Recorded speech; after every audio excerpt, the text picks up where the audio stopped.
How's it going? This is Nate with 323 Composites. Today I'm going to be demonstrating the assembly process for both the Long Easy and Cozy style nose wheel fork. In front of you, what you have here is the NG15X that replaces the NG15 and NG15A.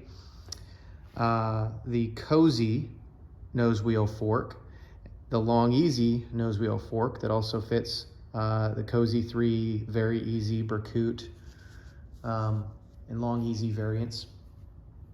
And we have our set of Belleville washers, stainless steel washers, our oil-like bushings, a castle nut, and a new cotter pin. Now, if you order one of the new forks, it's going to come with the Belleville washer, the stainless steel washer, castle nut, and cotter pin set.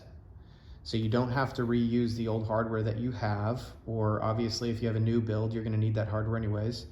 Now these forks can slide up into the old NG15 and NG15A. However, this unit has been specifically designed to match with these nose forks and is a far superior package. So let's get started. The first thing you're going to want to do is take your NG15X and turn it upside down.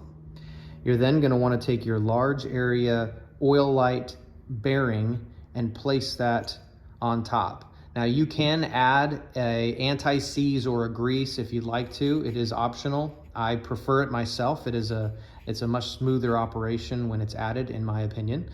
And it does reduce the wear and tear of the surface a little bit over time. Then what you're going to want to do is take your fork, in this instance the Long Easy fork, and slide that into the assembly. Turn it back over, unless of course you're installing this on the aircraft itself, then it'll be in the position that it is during installation. And then it's critical that you add the Belleville washers and stainless steel washers in a specific order. The very first thing you're going to do is take your Belleville washer, your first one, with the cone facing down, and you're going to put that on there. The second one is going to be the opposite, cone facing up. The next thing you do, which is optional, is adding a stainless steel washer in between the next stack. I do prefer this because I like to have more than enough tension setting as far as getting the friction set. So I'm going to add that to the first set of Belleville washers. And then I'm going to repeat the process. The next Belleville washer, cone facing down, and the final Belleville washer, cone facing up.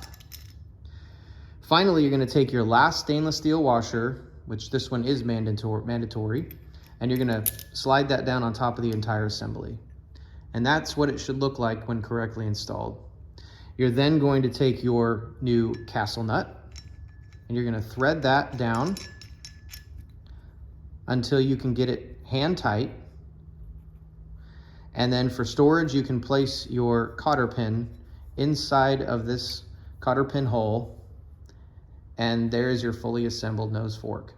Now, when you go to final installation, you're going to want to make sure that there is 5 pounds of pressure at the axle before you decide to make that cotter pin a permanent position.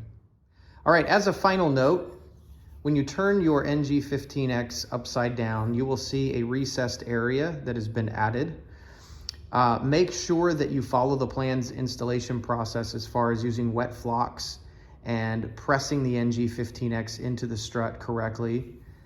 And then after cure, the plate or the foot that you got from Jack Wilhelmsen that goes on the bottom of the strut will be torqued properly. And again, that is after cure, not before cure, to get the proper tension.